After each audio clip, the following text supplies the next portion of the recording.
الحمد للہ رب العالمین والعاقبۃ للمتقین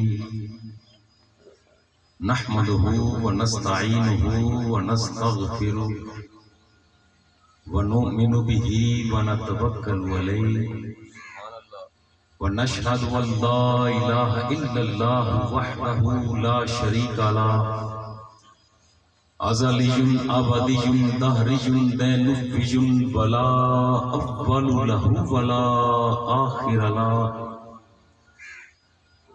ونشهد ان محمدا عبده ورسوله والصلاة والسلام على سید الانبیاء والمرسلین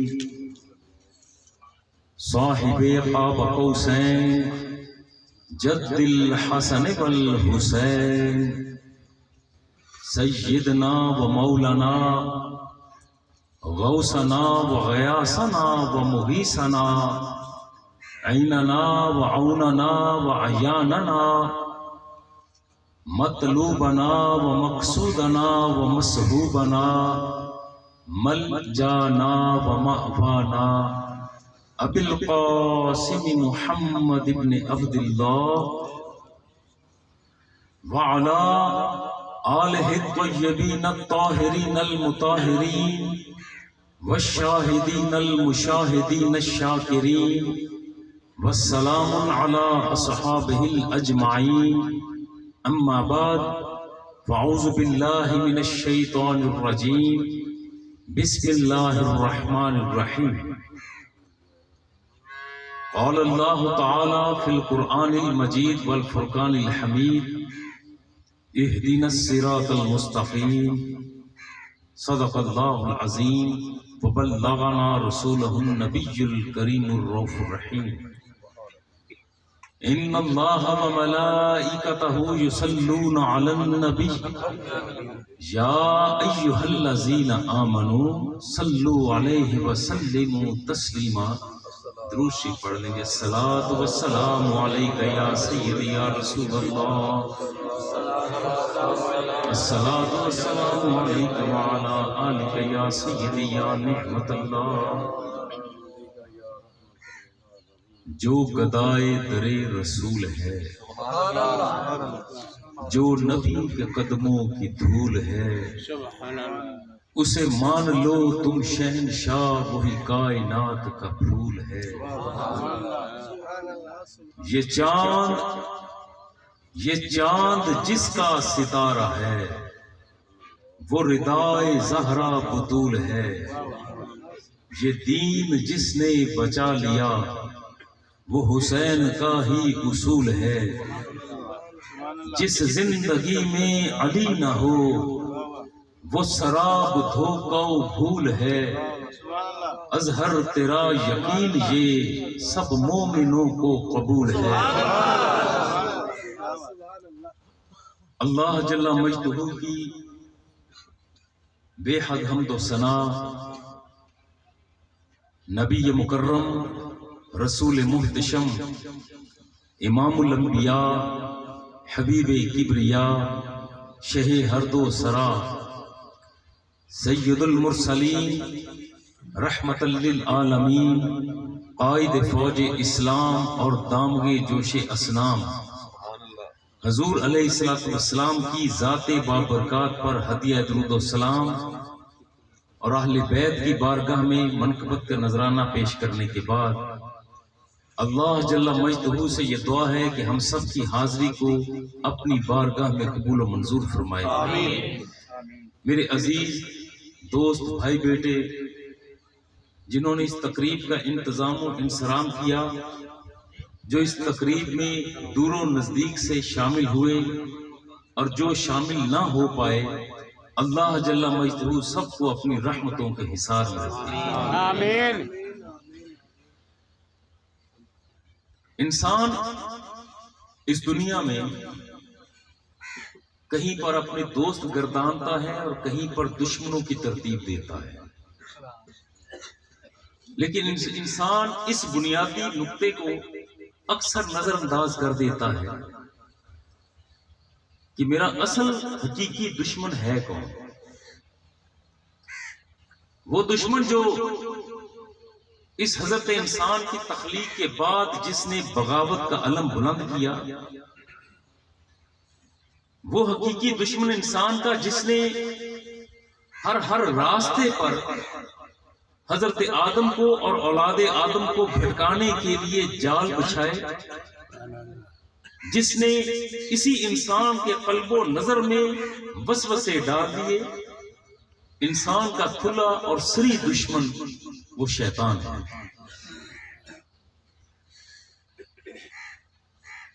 حضرت انسان جو حضرت آدم صفی اللہ کی تخلیق کے بعد یہ نسل انسانی کا آغاز ہوا، بڑھوتری ہوئی، اللہ رب العزت نے جب تمام فرشتوں سے یہ فرمایا تھا کہ آدم کو سجدہ کرو، تمام فرشتوں نے سجدہ کیا تھا، مگر نسل جن میں سے تعلق رکھنے والا عزازیل وہ دور کھڑا ہے۔ اس نے کہا اے پروردگار میں تجھے تو سجدہ کرتا ہوں، تیری ربوبیت کو مانتا ہوں، تیری الوہیت کو تسلیم کرتا ہوں، مگر میں آدم کو سجدہ نہیں کروں گا کہ اس کی تخلیق میرے سامنے ہوئی۔ تو اللہ رب العزت نے عزازیل سے فرمایا تھا فخرج منہا، نکل جاؤ حصار رحمت سے باہر۔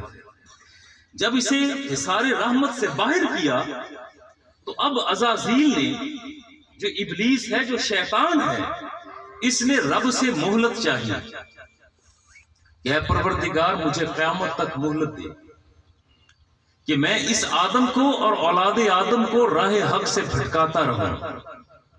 رب نے فرمایا جا تجھے مہلت ہے۔ اب قیامت تک مہلت مل گئی تو علماء یہاں پر بیان کرتے ہیں کہ اس نے پھر ایک اور رب کی بارگاہ میں گزارش کی تھی، اے اللہ چاروں جہتیں بھی مجھے دے دے، میں چاہوں تو آدم پر اور اولاد آدم پر سامنے سے حملہ کروں، چاہوں تو پیچھے سے حملہ کروں، چاہوں تو دائیں اور بائیں سے حملہ کروں۔ تو اللہ رب العزت نے چاروں جہتیں بھی اسے دے دی۔ اب قیامت تک مہلت بھی اس کے پاس، چاروں جہتیں بھی اس کے پاس۔ یہاں پر ذہن میں سوال ابھرتا ہے، اے اللہ اب بندہ کرے تو کرے کیا؟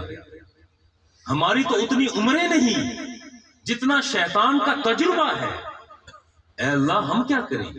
چاروں جہتیں بھی اسے دے دی، قیامت تک مہلت بھی اسے دے دی۔ جب سوال ذہن میں ابھرتا ہے تو اسی ذہن میں اللہ رب العزت اس کا جواب بھی رکھتا ہے کہ بندگان جہتیں چار نہیں ہوتی، جہتیں 6 ہوتی ہیں، ایک جہت نیچے بھی ہے، ایک جہت اوپر بھی ہے۔ جب بندہ مومن اپنے سر کو سجدے میں جھکا دیتا ہے تو پھر شیطان کے حملوں سے بچا رہتا ہے، یا پھر اللہ کی بارگاہ میں دستے طلب دراز کرتے ہوئے دعا کے لیے ہاتھ کو اٹھا لیتا ہے تو اس وقت شیطان کے حملوں سے بچا رہتا ہے۔ یہ 2 جہتیں رحمان کی جہتیں کہلاتی ہیں۔ اب یہاں پر ایک دعا آپ، میں، ہم سب، ہر مومن ایک دن میں 48 مرتبہ تقریباً رب کی بارگاہ میں ایک دعا کرتا ہے، اور وہ دعا کا حصہ ہے اہدنا الصراط المستقیم۔ اے اللہ مجھے سیدھے راستے کی طرف ہدایت عطا فرما، سیدھا راستہ عطا فرما، مجھے صراط مستقیم کی روشنی عطا فرما دے۔ یہ موضوع آج اس لیے بھی ذہن میں آیا کہ ربیع الثانی، بہار کا یہ دوسری بہار جسے کہا جاتا ہے، یہ مقدس مطہر مہینہ چل رہا ہے، اور مجھے چودھری محمد شریف فریدی صاحب اور ان کے برادران، یہ ان کا ذکر ہوا تھا کہ آج اس موضوع پر جو گفتگو ہو تو وہ حضور غوث الثقلین حضرت شیخ عبد القادر جیلانی رضی اللہ تعالیٰ عنہ کے عنوان پر ہوا۔ تو ذہن میں آیا کہ میں تمہید کے طور پر رشد و ہدایت کی بات بتا کر، کیونکہ یہی وہ رستہ ہے جس کے طرف اشارے کیے، تبلیغ کی حضور غوث الثقلین نے کی، حضرت معین الدین چشتی اجمیری رحمۃ اللہ تعالی علیہ، تمام بزرگان دین نے جس کی طرف روشنی دکھائی، یہ وہی آج کا موضوع ہے۔ جب یہ کہا جاتا ہے نا کہ دعا مانگی صراط مستقیم، کہ روئے زمین پر کوئی انسان ایسا نہیں ہے جو خود کو صراط مستقیم پر نہ مانے۔ ہر انسان خود کو کہتا ہے کہ میں صحیح راستے پر ہوں، خود کو صحیح راستے پر تسلیم کرتے ہوئے اس کی تعویلات بھی دیتا ہے۔ اس انسان کا تعلق وہ اسلام سے ہو، یہودیت سے ہو، مسیحیت سے ہو، بدھ مت سے ہو، جس دین مذہب سے تعلق رکھتا ہو، وہ کہے گا کہ میں ہوں صراط مستقیم پر۔ حتیٰ کہ اسی مسلمانوں کے گروہ میں سے ہم مختلف جماعتیں لے لیں، ہر مذہب خود کو صراط مستقیم پر مانتا ہے۔ دیوبندی ہو، اہل تشیع ہو، اہل حدیث ہو، سنی ہو، ہر گروہ خود کو صراط مستقیم پر مانتا ہے۔ بھئی اسی لیے تو اپنی بات پر پختہ رہتا ہے۔ اگر خود کو صراط مستقیم پر نہ مانے تو اپنا راستہ چھوڑ نہ دے۔ ہندو ہو تو وہ بھی خود کو صراط مستقیم پر مانتا ہے۔ اے اللہ، ہم نے تجھ سے سیدھا راستہ مانگا، یا اللہ یہاں پر تو ہر گروہ، ہر جماعت، ہر فرد خود کو صراط مستقیم پر تسلیم کرتا ہے۔ اے اللہ تو فرما کہ صراط مستقیم پر کون ہے؟ تو اللہ رب العزت ارشاد فرماتے ہیں صراط الذین انعمت علیہم۔ بھئی صراط مستقیم پر وہ ہے جو اللہ کا انعام یافتہ ہے، جن پر انعام کیا گیا۔ جب یہ سوال کا جواب سامنے آیا تو ہر فرد خود کو صراط مستقیم کے ساتھ ساتھ انعام یافتہ کہنے لگا۔ جس کے پاس مال ہے وہ کہتا ہے کہ مال اللہ کی نعمت ہے، یہ نعمت میرے پاس ہے۔ جس کے پاس سیاست ہے تو وہ سیاست کو اللہ کی نعمت قرار دیتا ہے، خود کو صراط مستقیم پر مانتا ہے۔ جس گروہ سے تعلق رکھتا ہو، ہر شخص اللہ کے انعامات کی ترتیب کا رخ اپنی جانب سمجھتا ہے اور خود کو صراط مستقیم پر تسلیم کرتا ہے۔ اے اللہ، ہم نے تو صراط مستقیم پوچھا تھا، تو نے فرمایا کہ انعام یافتہ بندے جس راستے پر ہوں وہی صراط مستقیم۔ یا اللہ یہاں پر تو ہر گروہ خود کو صراط مستقیم پر مانتا ہے۔ اب سوال رب کی بارگاہ سے کیا ہے تو جواب بھی رب کی بارگاہ سے آتا ہے اور قرآن مقدس میں موجود ہے۔ اے میرے بندے پریشان نہ ہو، وَمَن يُطِعِ اللَّهَ وَالرَّسُولَ فَأُولَٰئِكَ مَعَ الَّذِينَ أَنْعَمَ اللَّهُ عَلَيْهِم مِّنَ النَّبِيِّينَ وَالصِّدِّيقِينَ وَالشُّهَدَاءِ وَالصَّالِحِينَ وَحَسُنَ أُولَٰئِكَ رَفِیقًا۔ چار گروہ اللہ رب العزت نے فرمائے ہیں کہ یہ وہ ہیں کہ جن پر انعام کیا گیا۔ یہ چار گروہ کون سے؟ پہلا گروہ جو انعام یافتہ ہے، رب فرماتا ہے کہ وہ نبیوں کا گروہ ہے۔ دوسرا گروہ صدیقین کا گروہ، سچ بولنے والے، گردن پر تلوار کی دھار رکھی ہوئی ہو مگر سچ کہنے سے یہ منع نہ ہو۔ تیسرا گروہ جو اللہ رب العزت اور رب کے رسول کے حکموں کے مطابق میدان جہاد میں اترے، اللہ کی رضا کے لیے شہید ہو جائے، یہ شہداء کا گروہ تیسرا گروہ۔ اور چوتھا گروہ اولیاء کا گروہ، صالحین کا گروہ۔ چار گروہ جس راستے پر ہوں وہ راستہ صراط مستقیم کا ہے۔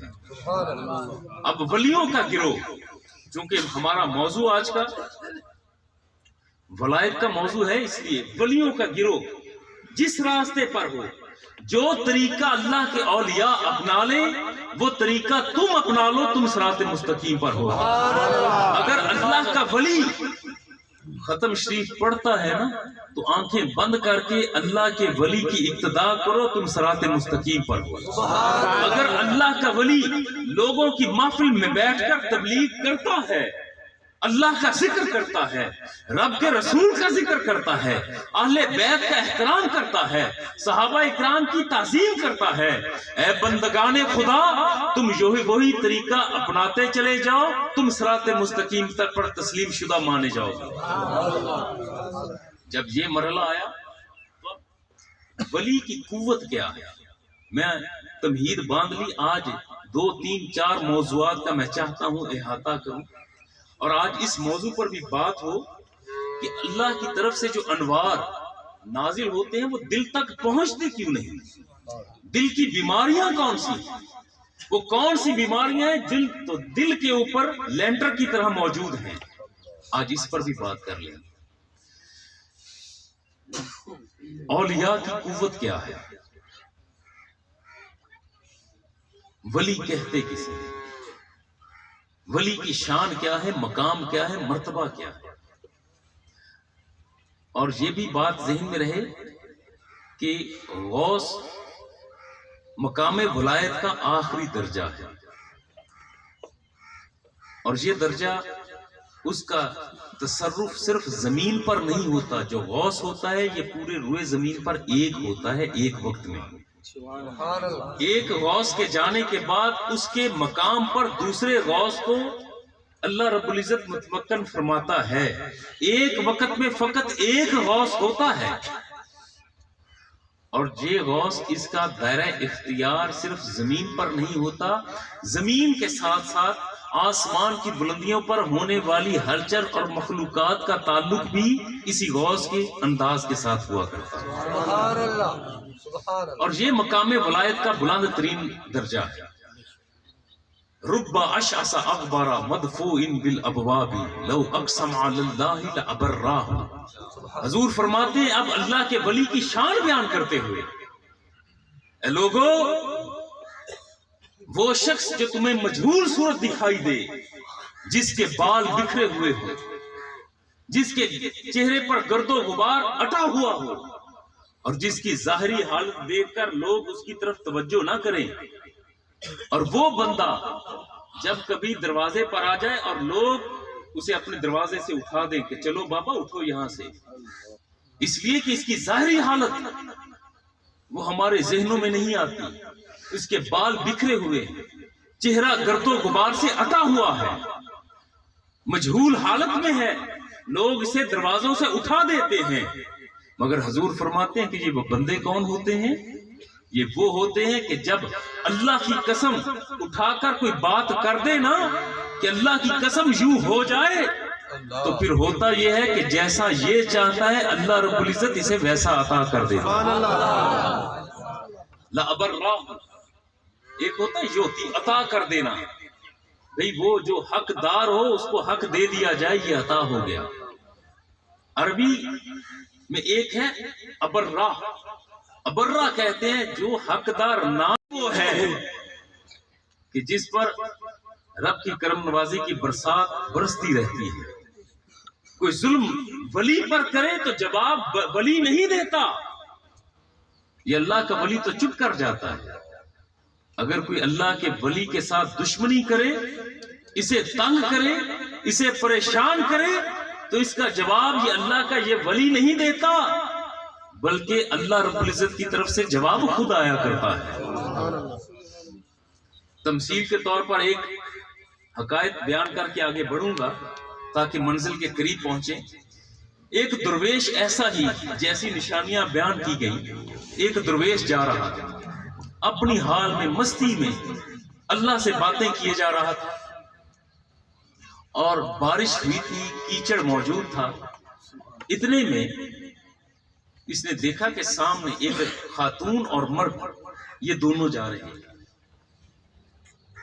یہ مرد اس خاتون کے ساتھ عشق کی دعوے دار تھا، محبت کا دعوے دار تھا، اور یہ درویش بندہ کھلے چپلوں کے ساتھ پانی کے اندر سے گزرا، کچھ چھینٹے اڑے اور اس خاتون کے کپڑوں پر پڑ گئے، اور اس کے عاشق نے جب دیکھا نا کہ ہو بھی میری محبوبہ کے کپڑوں پر اس نے کیچڑ ڈال دیا، یہ اب اس کے سامنے زیادہ بہتر انداز میں اپنے آپ کو پیش کرنے کے لیے اس نے غصے سے گالیاں نکالنا شروع کر دی، اور پکڑ لیا اس مجذوب کو، اس درویش کو پکڑ کر خوب زدو کو کیا، تھپڑ پر تھپڑ مارے، کبھی زمین پر پٹکے، کبھی اٹھا کر پٹکے، اور یہ جو مار کھا رہا تھا خاموش تھا، زبان سے ایک لفظ ادا نہیں کیا، خاموشی سے اس نے مار کھائی، بیٹھ گیا۔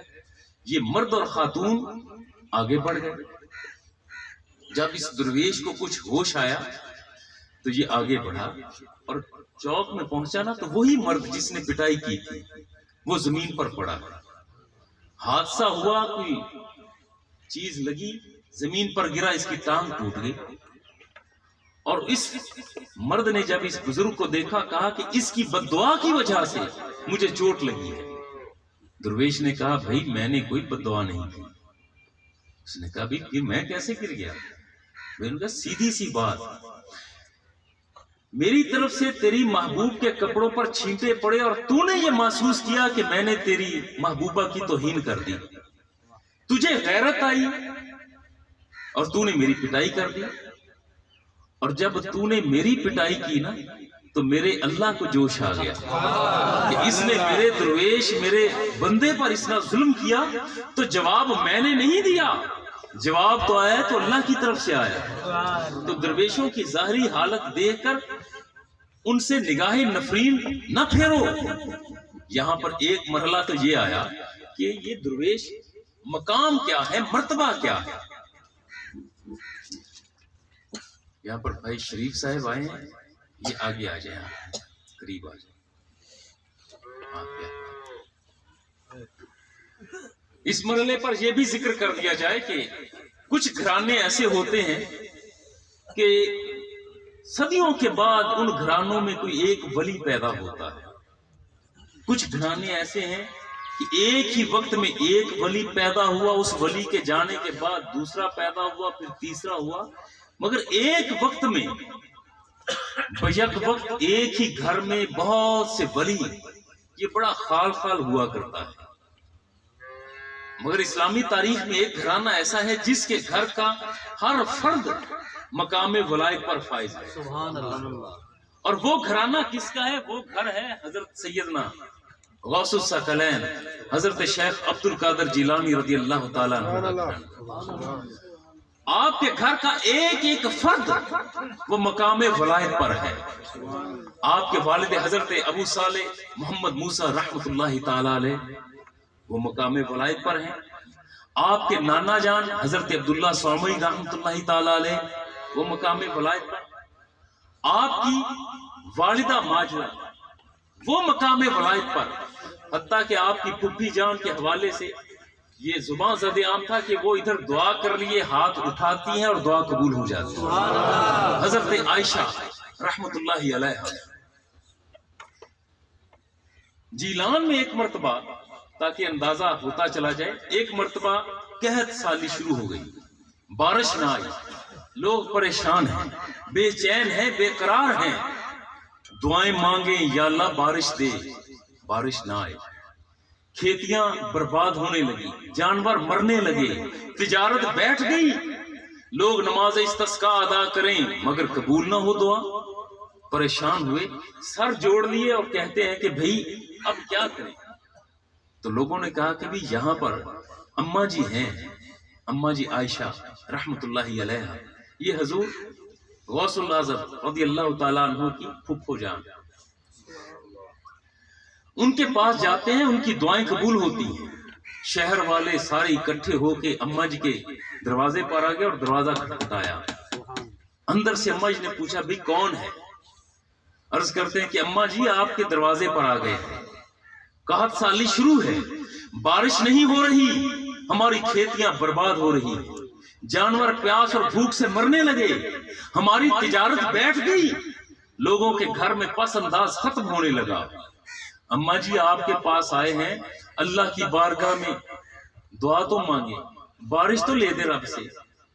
یہ کہہ کر خاموش ہوئے تو اماں جی فرماتی ہیں کہ بھئی آپ لوگ جائیں, میں رب سے بات کرتی ہوں. سبحان اللہ. اب اماں جی کا انداز بھی الگ ہے.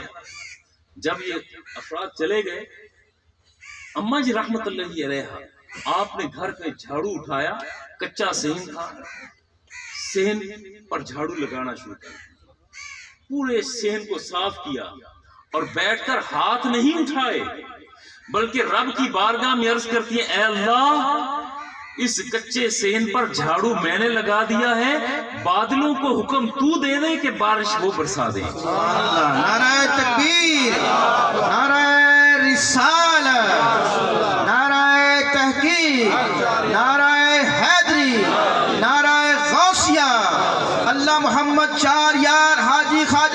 فرید حق فرید. ولی کی طاقت ہے کیا؟ جو اللہ کے ساتھ محبت، پیار اور رشتہ قائم اور دائم رکھتا ہے نا، تو وہ مدینہ منورہ میں مسجد نبی پر ممبر پر بیٹھا ہو اور وہاں سے ایک آواز دے، یا ساریت الجبل. حضرت سیدنا عمر فاروق رضی اللہ تعالیٰ عنہ آپ ممبر پر بیٹھے ہیں اور خطاب ہو رہا ہے، خطبہ ہے جمعے کا. خطاب فرماتے فرماتے آپ کچھ دیر کے لیے رکے، گردن جھکائی. اچانک آپ نے ایک طرف رخ کیا اور یہ رخ تھا ایران کی سرحد پر. آپ نے رخ کیا اور آواز دی، یا ساریت الجبل، یا ساریہ الجبل. جب یہ فرمایا نا انداز، تو صحابہ حیران ہو گئے. آپ کے اصحاب بیٹھے ہوئے تھے، بھئی یہ آواز کس کو دے رہے ہیں؟ اے ساریہ پہاڑ کو پشت پر رکھ، اے ساریہ پہاڑ کی طرف توجہ دے. بھئی ساریہ تو یہاں پر ہے نہیں. حضرت ساریہ رضی اللہ تعالیٰ عنہ وہ تو ہے ایران کے محاذ پر، اور ایران کا محاذ وہاں سے 900 میل کی دوری پر. اب کیا کریں؟ انہوں نے وہ دن ذہن میں رکھ لیا، تاریخ نوٹ کر لی کہ بھئی پوچھیں گے. وقت گزرا، حضرت ساریہ رضی اللہ تعالیٰ عنہ جب واپس آئے تو صحابہ اکرام رضوان اللہ اجمعین ان کے پاس آئے. کہا ساریہ کوئی فلاں تاریخ تھی، فلاں مہینے میں، کیا کوئی عجیب بات ہوئی، محسوس ہوئی اس دن؟ یہ وقت تھا. تو وہ فرماتے ہیں، ہاں دوستو، یہ وہ دن تھا، مجھے یاد آ گیا کہ جب کسریٰ کی فوجوں کے سامنے ہماری مسلمانوں کی فوج کھڑی تھی، ہماری تعداد کم تھی، دشمن کا لشکر جرار موجود تھا. جب حملہ ہوا تو دشمن کا دباؤ بڑھا، ہمارے قدم اکھڑ گئے، ہمارا میمنہ، میسرہ، ساقہ، قلب بکھر گیا، الٹے پاؤں پیچھے آئے. جب واپس پلٹے تو ہمارا نقصان شروع ہو گیا، صفیں تتر بتر ہو گئی. اچانک میں نے خلیفۃ المسلمین حضرت عمر فاروق رضی اللہ تعالیٰ عنہ کی آواز سنی، یا ساریت الجبل، اے ساریہ پہاڑ کو پشت پر رکھ، نئے سرے سے صفوں کو ترتیب دے. فرماتے ہیں کہ مجھے جب خلیفۃ المسلمین کی آواز سنائی دی تو میں نے اس ہدایت پر عمل کیا اور میں نے صفوں کو ترتیب دیا. ساقہ، قلب، میمنہ، میسرہ ترتیب دے کر دشمن پر حملہ کیا، اور اسی ترتیب کے ساتھ حملہ کیا جو مشورہ مجھے خلیفۃ المسلمین کی طرف سے آیا تھا. تو اللہ رب العزت نے ہمیں فتح عطا فرمایا. اب ایک اللہ کا ولی وہ مدینہ میں ہے، دوسرا کھڑا ہے تو ایران کی سرحد پر. کوئی ٹیلی فونک سسٹم نہیں، دل سے دل کا رابطہ ہوتا ہے. یہاں سے آواز نکلتی ہے تو آواز پہنچتی ہے. یہی نہیں، ذرا ایک اور طرف مثال دے دوں، پھر اس پر بھی بات کر لیتے کہ ایسا ہوتا کیوں کر ہے، کیسے ممکن ہے کہ ایسا ہو جائے. دوسری تمثیل کے طور پر حضرت سلیمان علیہ السلام کا دربار ہے. آپ کو خبر مل چکی کہ ملکہ بلقیس ایک منزل کی دوری پر ہے. آپ نے فرمایا کوئی ہے جو ملکہ بلقیس کا تخت یمن سے لے آئے. جہاں پر آپ تشریف فرمائے یمن وہاں سے 1000 میل کی دوری پر. اور اس تخت کے بارے میں مختلف روایات ہیں. کچھ روایات ایسی ہیں کہ 200 افراد مل کر اسے اٹھاتے تھے، اتنا وزنی تھا. کچھ روایات ہیں کہ 600 افراد. بہرحال 1000 میل کی دوری پر پڑا ہے.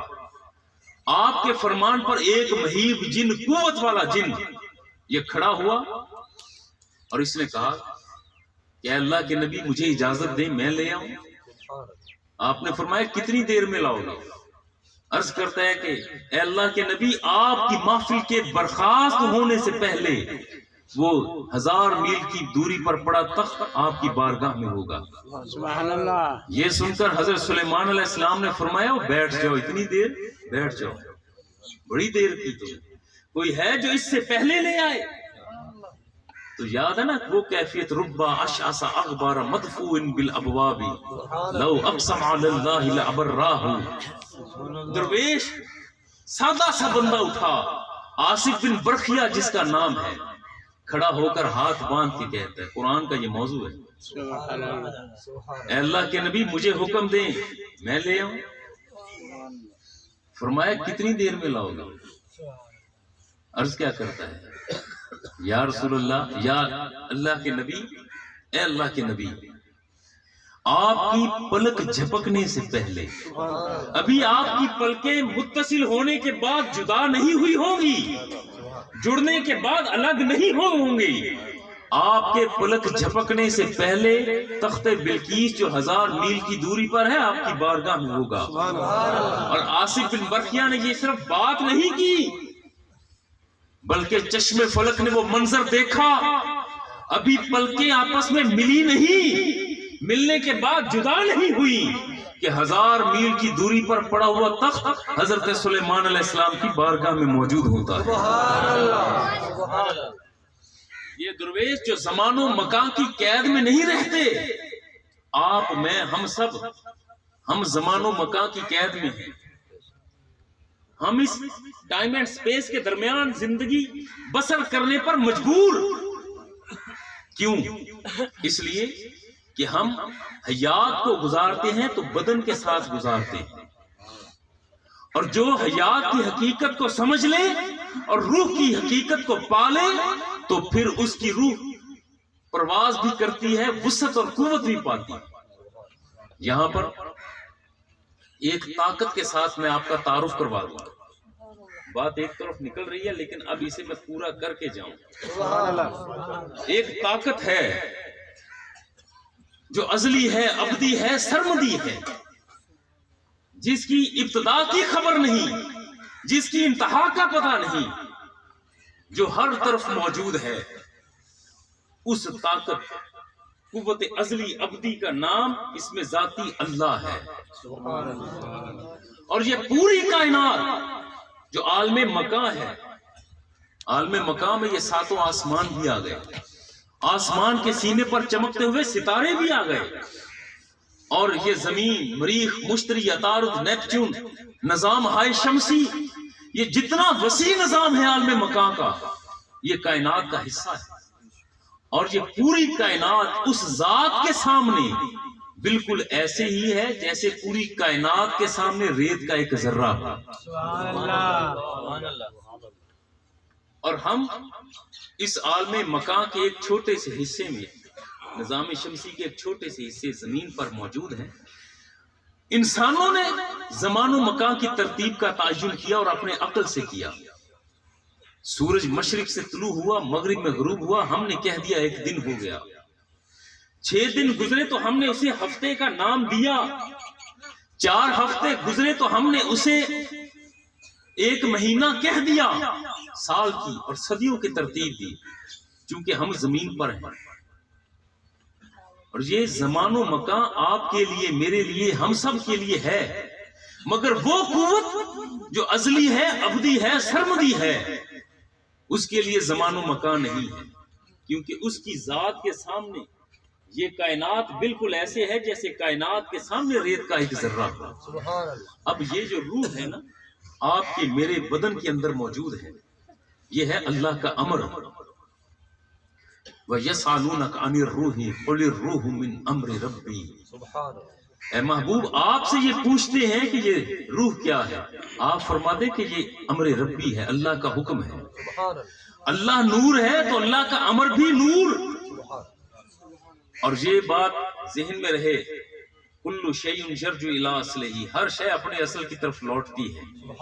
یہ روح اگرچہ بدن کے اندر رکھ دی موجود، اب اس روح کا تعلق تو حقیقت میں اللہ کی ذات کے ساتھ ہے، یہ اس کا امر ہے.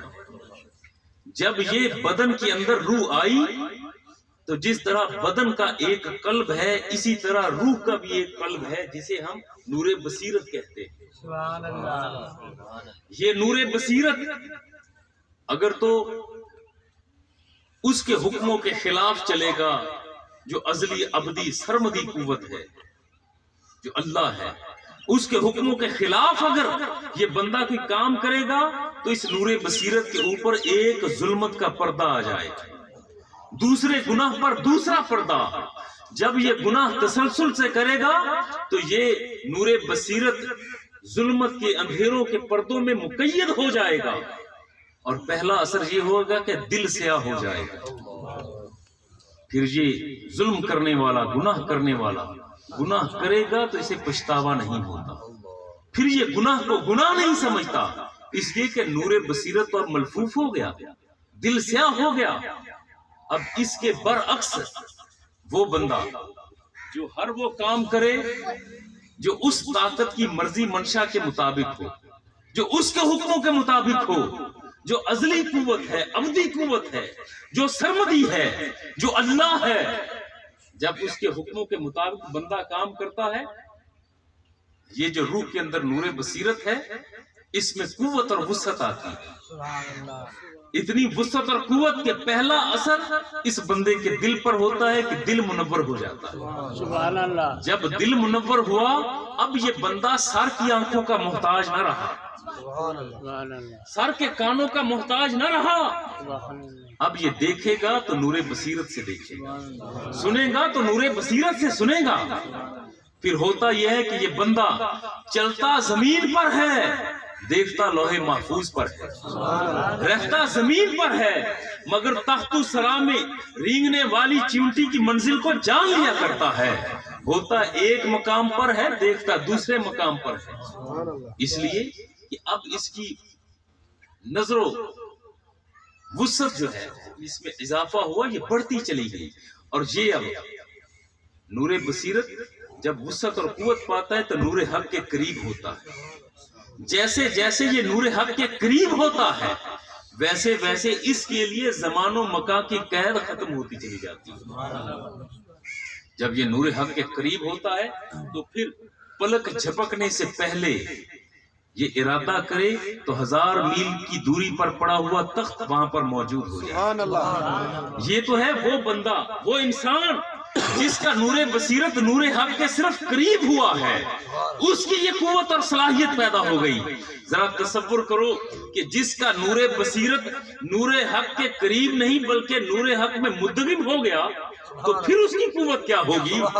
اس کی قوت یہ بنتی ہے کہ جہاں پر جا کر جبریل رک جاتا ہے، عالم مکان کی آخری سرحد پر جہاں پر جبریل ٹھہر جاتا ہے، آگے بڑھنے سے معذوری کا اظہار کرتا ہے، وہاں سے حضرت انسان اور بھی آگے بڑھ جاتا ہے۔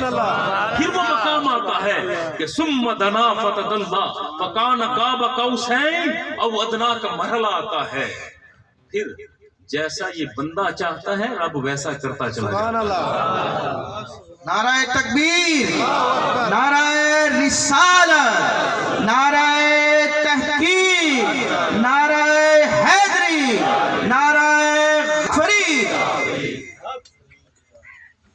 اب مقام ولایت کا آخری درجہ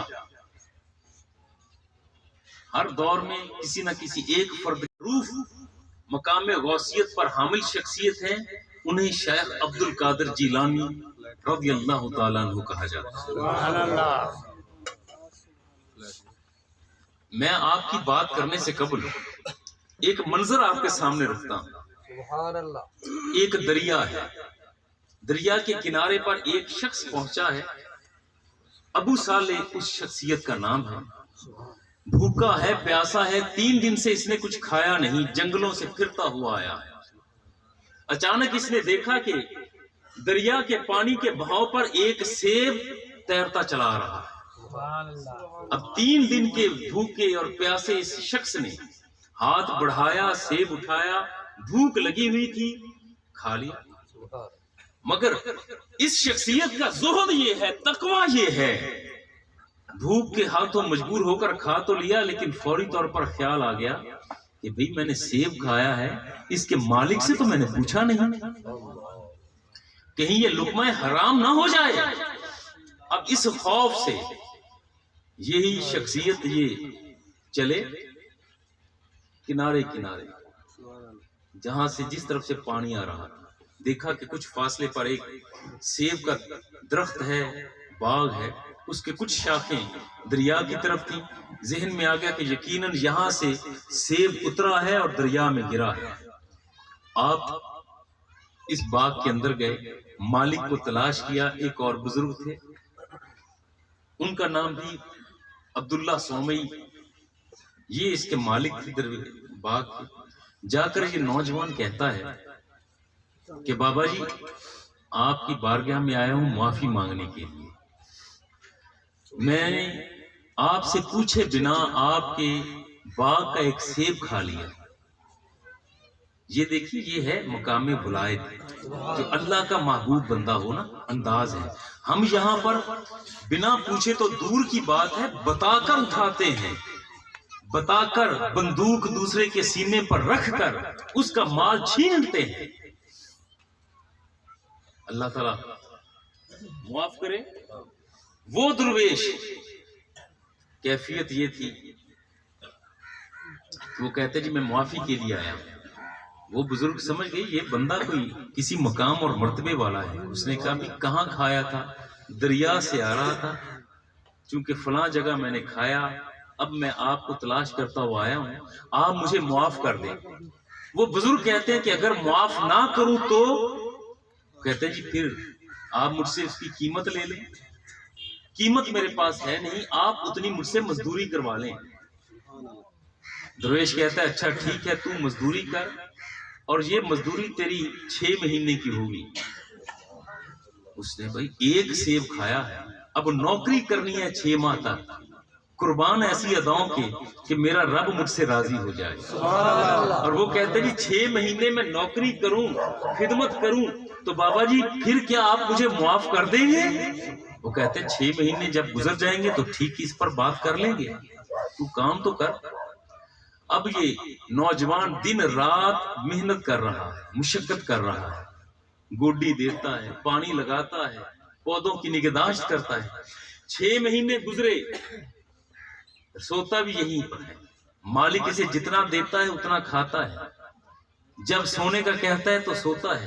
مالک جب اٹھاتا ہے تو اٹھتا ہے، صرف اس بات کے لیے کہ وہ جو ایک سیب کھایا تھا اور بنا اجازت کے کھایا تھا کہیں میرا رب ناراض نہ ہو جائے. اب میں اس کے مالک کو منا لوں گا تو رب مان جائے گا. یہ مرحلہ آیا تو 6 ماہ کے بعد وہ بزرگ عبداللہ سومئی رحمت اللہ تعالی اس باغ کے مالک، وہ کہتے ہیں کہ اے نوجوان 6 مہینے پورے ہو گئے. وہ کہتا ہے جی کہ اب میں مطمئن ہو جاؤں کہ آپ نے مجھے معاف کر دیا. اب تو وہ سیب کھانا جو بنا اجازت کے جو سیب کھایا تھا وہ مسئلہ حل ہو گیا. اور وہ فرماتے ہیں نہیں ابھی نہیں ہوا، ابھی نہیں، ابھی تو ایک حصہ پورا ہوا ہے نا. اب تو ایسا کر کے میری ایک بیٹی ہے جو آنکھوں سے اندھی ہے، جو بہری ہے، جو گونگی ہے، جو لنگڑی ہے، لولی، پاؤں نہیں، اور میں چاہتا ہوں کہ تو اس سے نکاح کر تو پھر تجھے وہ نوجوان، حسین نوجوان، کسی کو یہ کہہ دیا جائے کہ ایک اندھی، بہری، گونگی، لولی، لنگڑی لڑکی سے تم نکاح کر. دروشی پڑھ میں یار ذرا اپنا فون آف کر لوں، مجھے ڈر ہے، مجھے خوف ہے.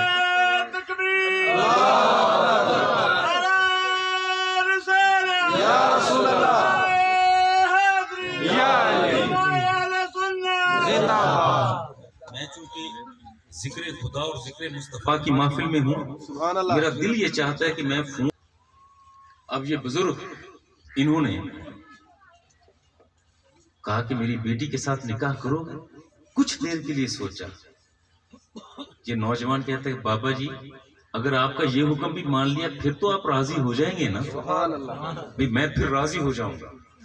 انہوں نے کہا جی مجھے منظور. نکاح ہوا، باقاعدہ طور پر نکاح کیا، گواہ بلا لیے گئے، وہیں پر کھانا تقسیم کر دیا. جب رات ہوئی تو یہ بزرگ اس نوجوان سے کہتے ہیں، ابو صالح سے، کہ بیٹا اب تو میرا داماد بھی ہے، میرا بیٹا بھی ہے، اب یہ ہے کمرہ تیرا، اس کمرے میں جا تیری اہلیہ تیری بیگم تیری بیوی اس کمرے میں بیٹھی ہے۔ تو یہ نوجوان ابو صالح محمد موسیٰ یہ اندر داخل ہوئے کمرے میں، تو دیکھا کہ بھئی وہاں پر جو نشانیاں اس بزرگ نے بتائی تھی کہ وہ اندھی ہوگی، مگر بیٹھی ہوئی جو تھی یہ اندھی نہیں تھی۔ جب دروازہ تھوڑا سا کھلا آواز آئی تو اس خاتون نے، اس لڑکی نے گردن گھما کر دیکھا، اس کا مطلب ہے اس کی قوت سماعت بھی ٹھیک ہے۔ اس نے باقاعدہ سلام کیا۔ اب یہ نوجوان تیزی کے ساتھ کہ شاید میں کسی غلطی سے کسی اور کمرے میں آ گیا، دروازہ بند کیا، نظریں جھکائی اور تیزی سے باہر نکل گیا، اور جا کر انہی بزرگوں سے کہتا ہے کہ بابا جی میں شاید کسی اور غلط کمرے میں چلا گیا۔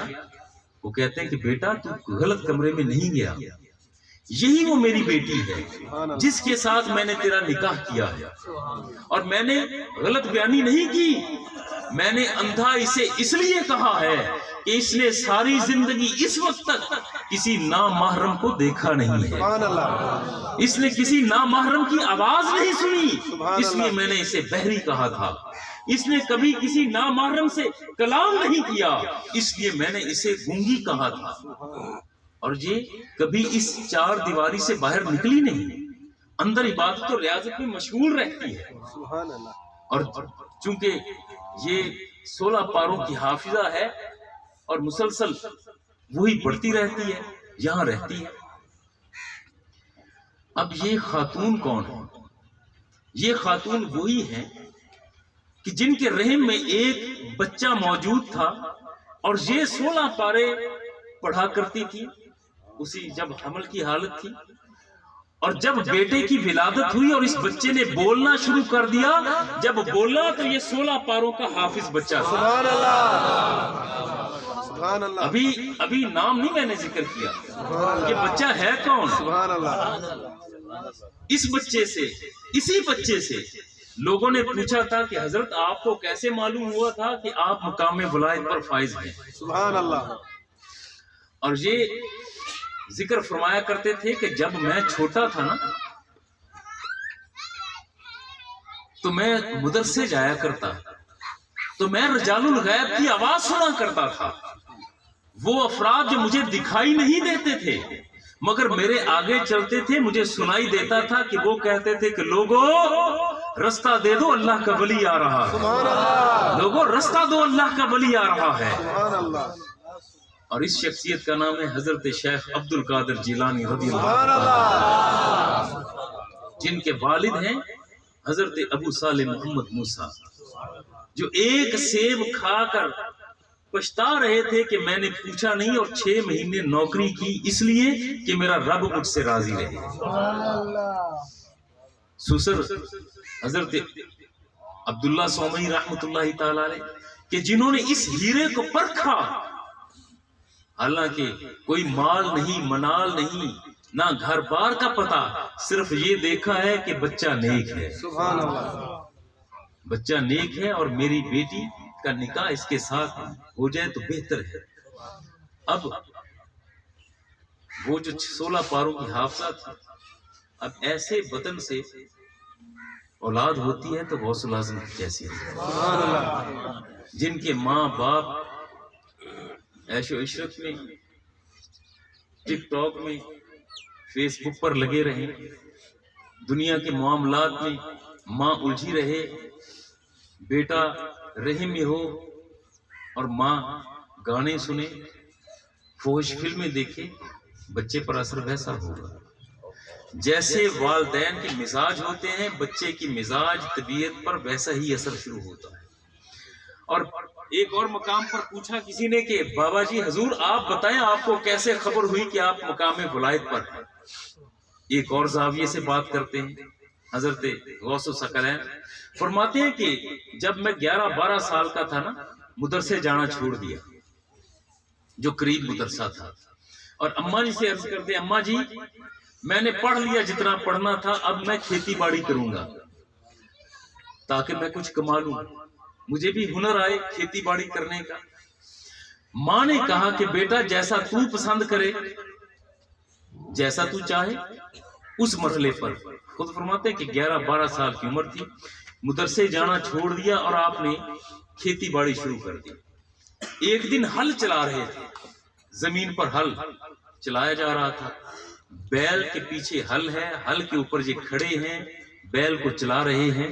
دوپہر کا وقت ہے، ارد گرد کوئی اور بندہ ہے نہیں، گھر سے دور ہے، ہل زمین کو ہموار کیا جا رہا ہے، ہل چلایا جا رہا ہے. یہ ذی الحج کا مہینہ تھا، خود فرماتے ہیں کہ ذی الحج کا مہینہ تھا. ہل چلاتے چلاتے جب بیل کو لے کر میں کھیت کے درمیان میں آیا نا، اچانک بیل رک گیا. بیل نے رک کر گردن گھمائی اور میں یہ منظر دیکھ رہا تھا. آپ ذرا تصور کیجئے کہ ایک 11-12 سال کا بچہ وہ بیل کے اوپر ہل لگا کر ہل کے اوپر کھڑا ہو، ارد گرد کوئی اور فرد نہ ہو، اچانک بیل رکے، گردن گھمائے اور بیل اپنی آنکھوں سے اس بچے کی آنکھوں میں دیکھ رہا ہو. حضور سید غوث الثقلین فرماتے ہیں کہ بیل نے میری طرف دیکھا، میں نے اسے دیکھا. اچانک اس بیل کے منہ سے انسانی آواز ظاہر ہوئی، ماں لہذا خلقت یا عبد القادر، اے عبد القادر تجھے اس لیے تو نہیں بنایا کہ تو کھیتی باڑی کا، تو ہل چلا. تیری تخلیق کا مقصد یہ نہیں کہ جس کام کی طرف تو آیا ہے. اور اب حضرت شیخ عبد القادر جیلانی رضی اللہ تعالیٰ عنہ ایک بیل کے منہ سے انسانی آواز سن کر گھبرا گئے. بدتقاضہ بشری پریشان ہوئے، بیل کو، ہل کو، سامان کو وہاں پر چھوڑا، دوڑتے چلے گئے اور دوڑتے ہوئے گھر پہنچے. آپ خود فرماتے ہیں کہ میں اتنا خوف زدہ تھا، اتنا پریشان تھا کہ میں اسی خوف کے عالم میں کسی کمرے میں نہیں گیا، بلکہ دوڑتا ہوا سیڑھیاں چڑھ کر چھت پر پہنچ گیا. جب وہاں پہنچا تو میں نے اب مکہ کی طرف نگاہ کی، ہیں جیلان میں، مکہ کی طرف نگاہ کی. ذی الحج کا مہینہ تھا، حج کے ایام تھے. خود فرماتے ہیں کہ اب جیلان کا اور مکہ کا اور مینا کا فاصلہ ہزاروں میل کا ہے، مگر حضرت غوث الثقلین فرماتے ہیں کہ میں اپنے گھر کی چھت پر تھا. ذی الحج کا مہینہ، ایام حج کے، مینا کی طرف میں نے نگاہ کی تو لوگوں درمیان کا فاصلہ سمٹتا چلا گیا. میں نے مینا کی وادی میں حجاج کے خیمے خود اپنی آنکھوں سے دیکھ لی. ہزاروں میل دور صرف خیمے نہیں دیکھے، بلکہ خیموں کے اندر بیٹھے افراد کو میں دیکھ رہا تھا. حتیٰ کہ وہ جو کلام کر رہے تھے ان کی آوازیں میں جیلان میں کھڑا سن رہا تھا. جب کچھ اور عمر زیادہ ہوئی تو اپنی والدہ ماجدہ سے عرض کرتے ہیں کہ اماں جی اب میں بغداد جاتا ہوں پڑھنے کے لیے.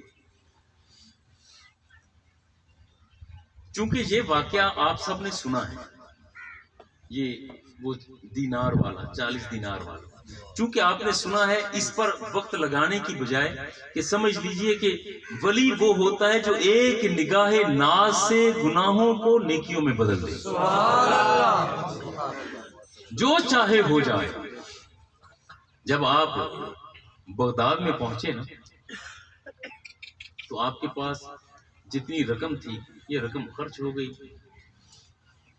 اور درویش کی ایک علامت یہ بھی ہے کہ وہ مال زیادہ دیر اپنے پاس رکھتا نہیں. 3 دن ہو گئے آپ کے بھوک اور پیاس، کسی کے سامنے ہاتھ نہ پھیلائیں. درویش کے لیے سب سے بڑی موت یہ ہوتی ہے، میں ایک لفظ درمیان میں جو ذہن میں تصوف کا پہلو آتا ہے، متصوفین کے درجے کو کم کرنے والی چیز ایک ہاتھ کا پھیلانا بھی ہے. یہ بھوک کو ترجیح دے گا مگر ہاتھ نہیں پھیلائے گا. اور حضرت شیخ عبد القادر جیلانی رضی اللہ تعالیٰ عنہ 3 دن ہو گئے.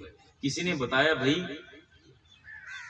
ادھار تو نہیں ملے گا، مانگے گا کسی سے تو نہیں. ایسے کر کے ایوان کسرا ہے یہاں پر، ایک بہت بڑی عمارت تھی کسی دور میں کسرا کے زیر استعمال. وہاں پر اب درویش رہا کرتے تھے، وہ جو تسبیح اور تحلیل کرتے.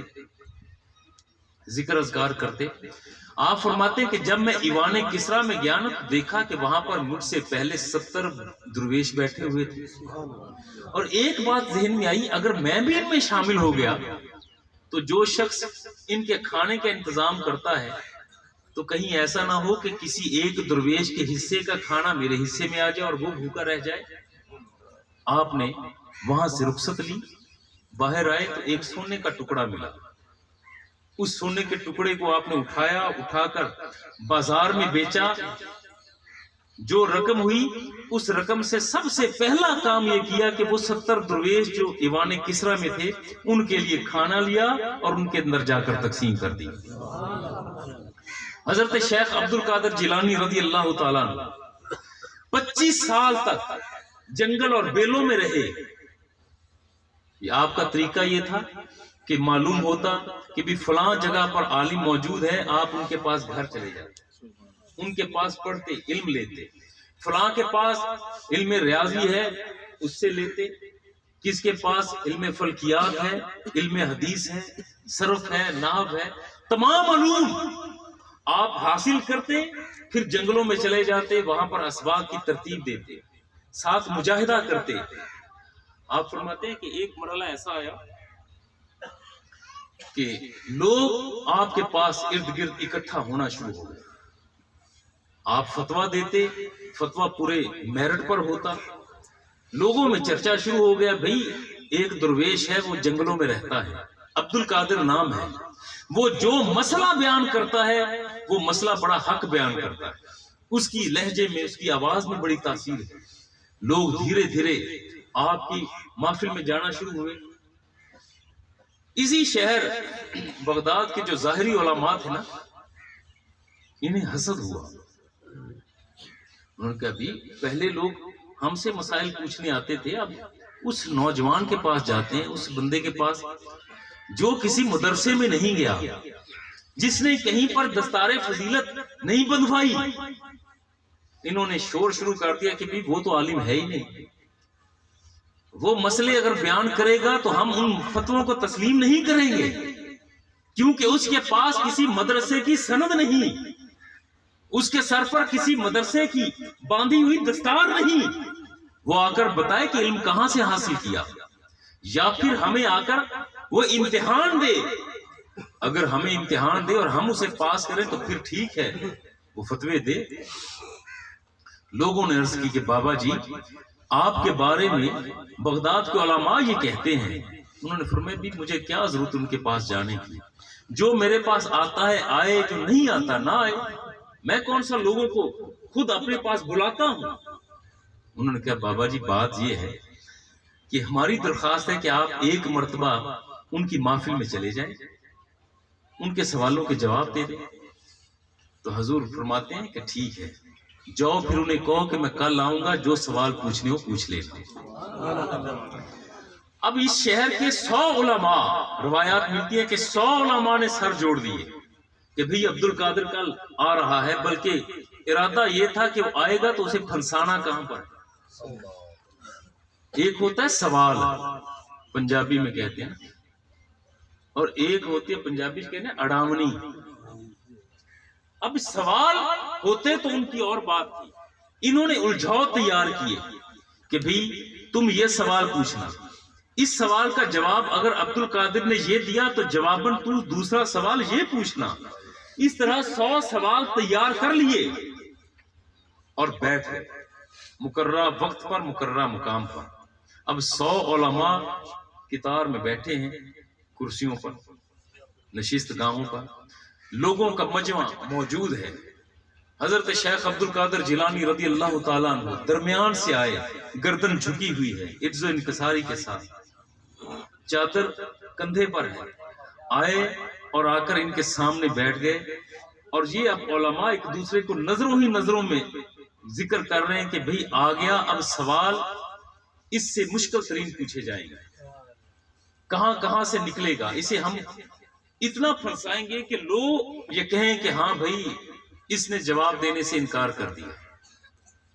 اب حضرت شیخ عبد القادر جیلانی رضی اللہ تعالیٰ عنہ، آپ نے نگاہوں کو اٹھایا اور علماء جو بیٹھے ہوئے تھے نا ایک طرف سے، آپ نے چہروں کو دیکھنا شروع کر دیا، ان کی آنکھوں میں جھانکنا شروع کر دیا، 1 2 3 4 5 کرتے کرتے 100 افراد جو 100 علماء تھے ان کی آنکھوں میں جھانکا، آنکھوں کو پھر جھکا لیا، پھر فرمایا ہاں بھی پوچھو اب کیا پوچھتے ہو، پوچھو سوال۔ آپ کہیں کہ سوال پوچھا جائے، اب علماء ایک دوسرے کی طرف گنگ بیٹھے، زبان تالوں کے ساتھ لگی ہے، علم ذہنوں سے محو ہو گیا، انہیں خیال ہی نہ آئے کہ ہم نے پوچھنا کیا تھا، سوال کون سا پوچھنا تھا۔ ایک دوسرے کی طرف دیکھیں کہ تو پوچھ نا، تو پوچھ، جس کی طرف اشارہ کرے وہ کہے کہ ذہن میں کچھ نہیں۔ اور حضرت شیخ عبد القادر جیلانی رحمت اللہ تعالی علیہ آپ فرماتے ہیں بھئی آپ پوچھے نا سوال، جب آپ نے 3 4 مرتبہ کہا جواب نہ ملا تو آپ نے چادر اٹھائی، اس کو جھاڑا، اچھا بھئی اگر تم بولتے نہیں پھر میں تو جاتا ہوں نا۔ جب یہ اٹھ کر جانے لگے نا تو یہ 100 علماء چیخ اٹھے، اے عبد القادر خدا کے لیے، عبد القادر خدا کے لیے ذرا رک، ذرا ٹھہر، اے عبد القادر وہ ہمارا علم تو دیجئے جو تو نے ہماری آنکھوں میں دیکھ کر چھپا دیا، ہمارے ذہنوں میں اب ہے ہی کچھ نہیں، کم از کم وہ علم تو واپس کر دے جو ہمارے ذہنوں میں پہلے سے تھا۔ اب یہاں پر انہوں نے تو جو کہا سو کہا، امیر خسرو ان کا انداز یہ یاد آ گیا، یقیناً اب ان کی روحیں یہ کہتی ہوں گی ان 100 علماء کی، چھاپ تلک سب چھین لی رے مجھ سے نینا ملائی کے۔ اے عبد القادر ہمارا انداز، ہمارا علم وہ سارا چھین لیا۔ اور حضرت عبد القادر جیلانی رضی اللہ تعالیٰ عنہ مسکرا کر جب فرماتے ہیں نہیں بھی تمہارا علم تمہارے پاس ہے، مبارک ہو۔ جب حضرت واپس گئے نا، اب یہ یاد ہے نا 100 علماء جس طرح تنقید کیا کرتے تھے، اب یہ جب انہیں خبر ہوتی کہ حضرت شیخ عبد القادر جیلانی رضی اللہ تعالیٰ عنہ بغداد میں آئے ہیں اور محفل میں ہیں، تو یہ 100 علماء ہاتھ باندھ کر نظریں جھکا کر صرف اذن کے لیے کھڑے ہوتے کہ ایک نگاہ عبد القادر جیلانی کی ہم پر پڑ جائے۔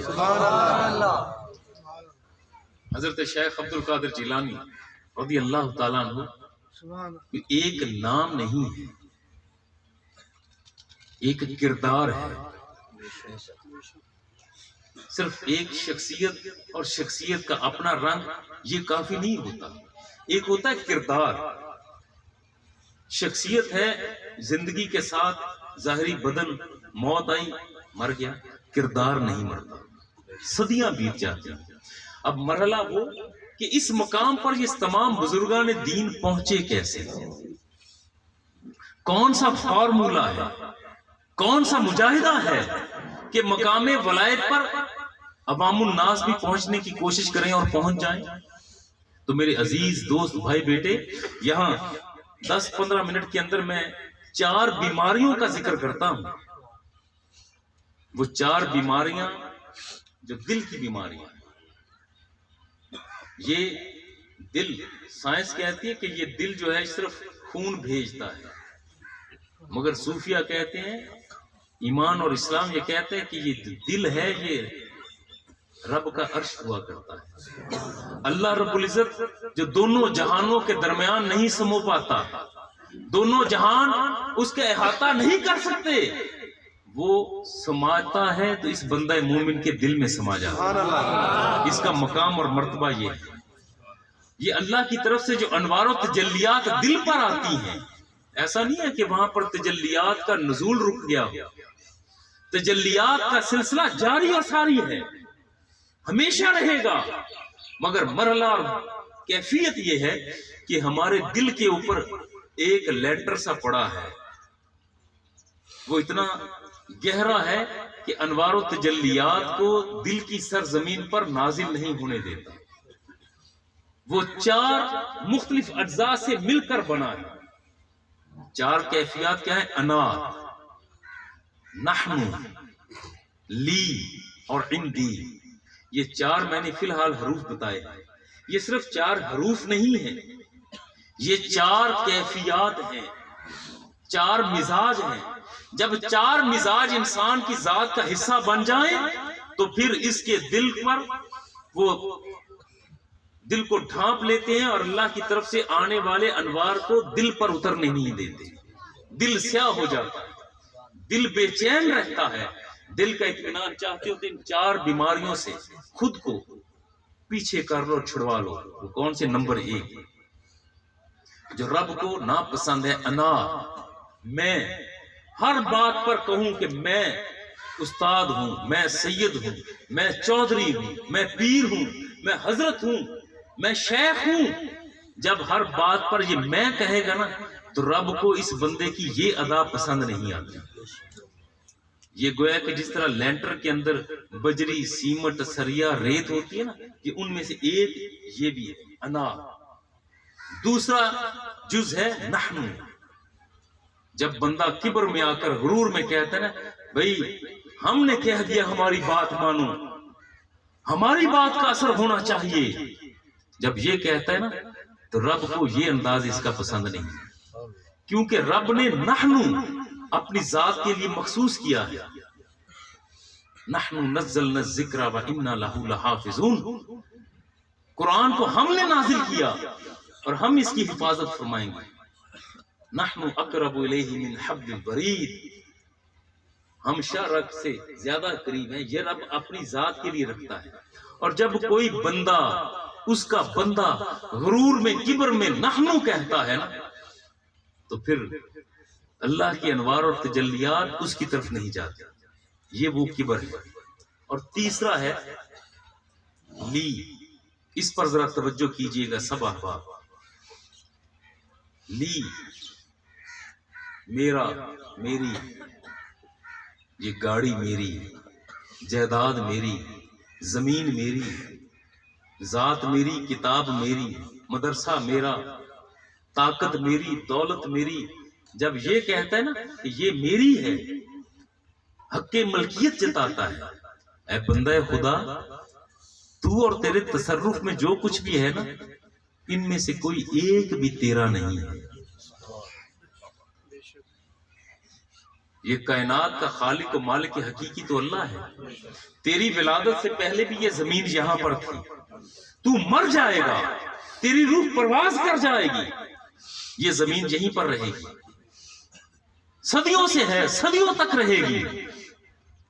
تو کہتا ہے کہ تیری ہے, تیری نہیں ہے. تجھ پر رب کا یہ کرم ہے کہ اللہ نے تیرے تصرف میں دی ہے, تیرے اختیار میں دیا ہے کہ تو اس پر مزدوری کر, محنت کر, مشقت کر, اس سے کما اور لوگوں میں تقسیم کر. اللہ نے تیرے تصرف میں دی ہے. یہ گاڑی تیری نہیں ہے, تیرے تصرف میں ہے. یہ ہے وہ تیسری بیماری جو دل کے اوپر انوار و تجلیات الہیہ کو نزول سے روکتی ہے. اور چوتھی ہے عندی, میری طرف سے آپ کو. یہاں پر دو جرم ہوتے ہیں. کوئی شخص کہتا ہے نا یہ رومال میری طرف سے آپ کو دیا میں نے. یہاں پر دو جرم ہوئے. ایک جرم یہ ہے کہ مال, اس رومال کی ملکیت میں نے کہہ دی کہ یہ میرا ہے, ملکیت, حق ملکیت جتایا. اور دوسرا اپنے مختار ہونے کا اعلان کیا, اپنا اختیار بتایا کہ بھی یہ چیز میری, میرے اختیار میں تھا, میں چاہتا تو دیتا, چاہتا تو نہ دیتا. یہ اختیار جب بندہ خود کو مختار سمجھتا ہے تو یہ اللہ کو ادا پسند نہیں. کہ بندہ خدا تیرا اختیار کتنا ہے, تیرا اختیار. اے بندگان خدا تیرے اختیار تو یہ بھی نہیں کہ تو اپنے باپ کے سلب سے اپنی مرضی کے ساتھ اپنے باپ کے سلب سے ماں کے رحم میں آ جائے. تیرا اختیار نہیں ہے. تیرا اختیار تو یہ بھی نہیں کہ تو ماں کے رحم میں تو نے رہنا ہے یا بہ جانا ہے. تیرے اختیار میں تو یہ بھی نہیں کہ ماں کے رحم میں تیری غذا, جس سے تیری ہڈیاں بنی ہیں, جس سے تیرا جسم بنا, وہ ہے کیا؟ اس کے بدن کا وہ اضافی خون جو ہر مہینے پہلے بہہ نکلتا تھا, اب اسے تو پیتا ہے. تیرے اختیار میں نہیں ہے کہ تو ماں کے رحم میں اپنی غذا کو بدل لے، تیرے تو اختیار میں یہ بھی نہیں ہے۔ تیرے اختیار میں یہ نہیں کہ تو نے ماں کے رحم میں 7 مہینے رہنا ہے یا 9 مہینے رہنا ہے۔ تو خود کو مختار سمجھتا ہے اور کہتا ہے کہ تیرے اختیار میں ہے یہ تو تیری پیدائش سے پہلے کی بات تو ذرا سن کہ جب تم مر جائے گا، مرنے سے پہلے تجھے کہتے تھے نا جی پیر صاحب آ گئے، حضرت صاحب آ گئے، شیخ آ گئے، چودھری صاحب آ گئے، میاں صاحب آ گئے، بڑے بڑے نام القابات تھے، لیکن جب روح پرواز کرتی ہے تیری آنکھیں بند ہو گئی، تیری زبان تالو کے ساتھ لگ گئی، اور تیرے بہن بھائیوں نے، تیرے رشتہ داروں نے سب سے پہلے تیرا نام بدل دیا۔ اب انہوں نے تجھے میاں صاحب، پیر صاحب، حضرت صاحب نہیں کہا، شاہ صاحب نہیں کہا، انہوں نے کہا بھی میت کو کب اٹھانا ہے، میت کا جنازہ کب ہوگا، میت کو کہاں دفنانا ہے۔ اے بندہ خدا، تو جو اپنے آپ کو مالک و مختار سمجھتا ہے ہر چیز کا، کہتا ہے کہ تیرے اختیار میں ہے، تو بے حس پڑا ہے، تیرا بدن حرکت نہیں کر رہا، تیری زبان تالو کے ساتھ لگی ہے، تیرے رشتہ داروں نے، دوستوں نے تیرا نام بدل دیا، تجھے میاں صاحب سے، حضرت صاحب سے، انہوں نے تجھے میت کہنا شروع کر دیا۔ تیری تو اتنا بھی اختیار نہیں کہ تو اپنی زبان کو حرکت دے اور احتجاج کر کہ بھئی میرا نام تو لے لو۔ اور آج اس دنیا میں جو درمیانی حصہ ہے تیری ولادت اور موت کے درمیان کا حصہ، یہاں پر تو اپنے آپ کو مختار سمجھتا ہے، اس زمین پر تو جھگڑے کرتا ہے، جائیداد کے لیے بہن بھائیوں کو، عزیز رشتہ داروں کو تو دھکے دیتا ہے۔ کتنی دیر؟ کیا تو سدا رہے گا یہاں پر؟ کیا تیری روح نے پرواز نہیں کرنا؟ اگر تیرے ذہن میں یہ ہے نا کہ نہ جانے موت کب آئے گی، تو کتنے ناگزیر تھے، نہ گورے سکندر نہ ہے قبر دارا، مٹے نامیوں کے نشاں کیسے کیسے، بدلتا ہے رنگ آسماں کیسے کیسے، نہ گورے سکندر نہ ہے قبر دارا، زمین کھا گئی آسماں کیسے کیسے۔ جو باقاعدہ حکمران تھے وہ نہ رہے، اور تو اپنے بھائی کو دھوکہ دیتا ہے، بہن کا حق مارتا ہے، دوستوں کے ساتھ دغا کرتا ہے۔ کتنی دیر؟ کیا فرشتہ اجل تجھ پر آئے گا نہیں؟ کیا حساب نہیں دو گے؟ کیا تو حساب سے مبرہ ہو جائے گا؟ کیا بیٹے اور بیٹیوں کے درمیان تفریق کرنے والا وہ بیٹی کا مجرم نہیں ہوگا؟ تیرا دل مطمئن ہو جائے گا؟ دل کا اطمینان اگر چاہتے ہو تو اس دل کے اندر جو نور بصیرت ہے، روح کے اندر جو نور بصیرت ہے، اس کو بڑھاؤ، اس کو وسعت دو۔ اختیارات تیرے اختیار میں کچھ نہیں، محنت تیرے اختیار میں ہے بندے، محنت کر، مشقت کر۔ تیرے پاس دینے کو ایک چیز ہے اور وہ ہے محبت، وہ تیری فطرت میں ہے۔ انسان کو انسان اس لیے کہا گیا کہ لفظ انسان کا اصل مادہ ہے الف، نون اور سین۔ یہ پیار ضرور کرتا ہے، محبت ضرور کرتا ہے، خواہ کسی سے کرے، خواہ اپنی ذات سے ہی کیوں نہ کرے، محبت کرے گا۔ فرق یہ ہے کہ اس محبت کے دائرے کو ذرا صحیح سمت رکھ لو، اللہ رب العزت تمہیں اپنی رحمتوں کے حصار میں لے لے گا۔ آج کی محفل شریف میں مختلف موضوعات جو 3 جوڑ کر ذہن میں آئے، جیسے جیسے گفتگو ترتیب آتی چلی گئی آپ تک پہنچاتا چلا گیا۔ اختتامی طور پر میں 4 بیماریاں پھر گنواتا ہوں تاکہ گفتگو کی طوالت سے اگر ذہن سے اتر گئی ہیں تو وہ آپ کو یاد رہے۔ پہلی ہے انا، ہر بات پر میں کی گردان نہ کرو، میں نے یہ کہہ دیا، میں نے یہ کہہ دیا، میں نے سن لیا، میں نے بتا دیا میں یہ ہوں میں وہ ہوں. ایک انا. دوسرا کبر کا اظہار نہ کرو، ہم کہہ کر لوگوں کو دھمکاؤ نہیں.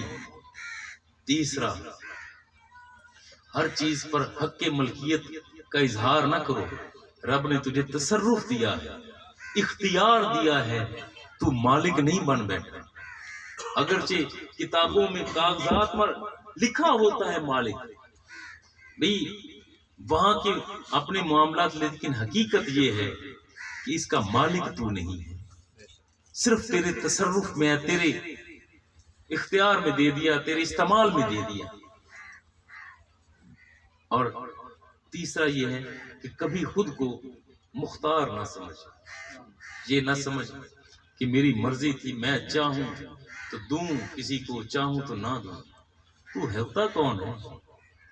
تیری جرت ہے کہ اس چیز کو رکھ جو تیرے نصیب میں نہیں، تو اسے رکھ نہیں سکتا. کیا تیری یہ جرت ہے تو کسی سے وہ چھین جو اس سے چھینی نہیں جا سکتی؟ کیا تیری اختیار میں ہے کہ تو وہ دے جو تو دے نہیں سکتا؟ اللہ رب العزت آپ کی، میری، ہم سب کی حاضری کو اپنی بارگاہ میں قبول و منظور فرمائے. آمین. جتنے بزرگان دین ہیں ان کی زندگیوں کا مطالعہ کر لیں. آمین. کوئی ایک ولی بھی ایسا نہیں ہے کہ جس کے اندر کبر ہو، غرور ہو، یا وہ ہر چیز پر حق ملکیت جتاتا ہو. کوئی ایک ولی بھی ایسا نہیں، بلکہ ولیوں کی صحبت میں رہنے والا بندہ مقام یہ پاتا ہے گلے خوشبو در حمام روزے. آخری بات ذہن میں آ گئی یار. شیخ سعدی رحمت اللہ تعالی علیہ، یہ جو آپ آئے بیٹھے ہیں نا، میں اتنی دور سے آیا ہوں، آپ کے پاس آیا ہوں. نہ جانے آپ میں سے کوئی ایسا ایک درویش ہو جس درویش کی فیوز و برکات کا دائرہ بڑھ کر مجھ تک آ جائے اور میں بھی فیض یاب ہو جاؤں. سبحان اللہ. آپ آئے ہیں، نہ جانے ہم میں سے کوئی کون ہو جو اللہ کے محبوب بندوں میں سے ہو. رب کی رحمت وہاں پر برس رہی ہے جہاں پر اللہ کا کوئی محبوب ہوتا ہے. ممکن ہے کہ کوئی درویش ہم میں سے ایسا ہو بیٹھا کہ اس کے قریب بیٹھنے کی وجہ سے اس رحمت سے ہم بھی مستفید ہو رہے ہیں، اور یقیناً ایسی بات ہے.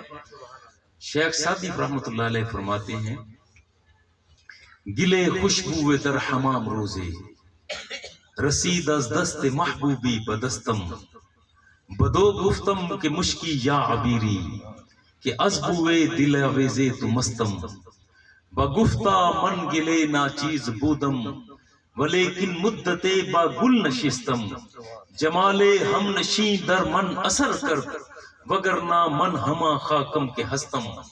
ترجمہ بھی سن لیجئے اور پھر سر دھنیے گا. شیخ سعدی فرماتے ہیں کہ میں ایک دن حمام میں گیا، گلے خوشبو در حمام روزے، رسید از دست محبوبی بدستم. لوگوں میں ایک مرتبہ حمام میں گیا نہانے کے لیے، تو وہاں پر میرے ایک دوست نے مجھے مٹی کا ایک ڈھیلا دیا. جس طرح صابن کا استعمال ہم کرتے ہیں بدن پر، اس دور میں مٹی کا استعمال ہوا کرتا. دیا تو اس مٹی سے خوشبو آ رہی تھی، مہک آ رہی تھی. میں نے زبان حال سے پوچھا تو بتا تو صحیح، اتنی مہکار، اتنی خوشبو، تو مشک ہے یا عنبر؟ تیری حقیقت کیا ہے؟ تو بتا تو صحیح. بگفتہ من گلے ناچیز بودم.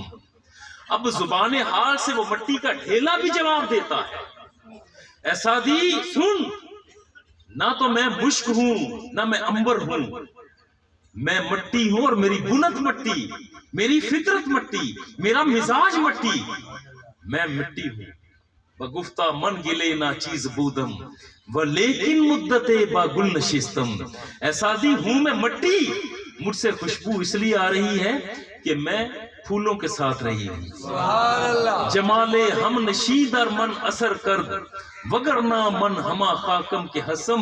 جو خوشبو آ رہی ہے یہ خوبی میری نہیں ہے، کمال میرا نہیں، بلکہ کمال اور جمال ان پھولوں کا ہے جن کے ساتھ لگی رہی، ان کی خوشبو تاثیر میرے اندر سرایت کر گئی اور میں بھی خوشبودار ہو گئی۔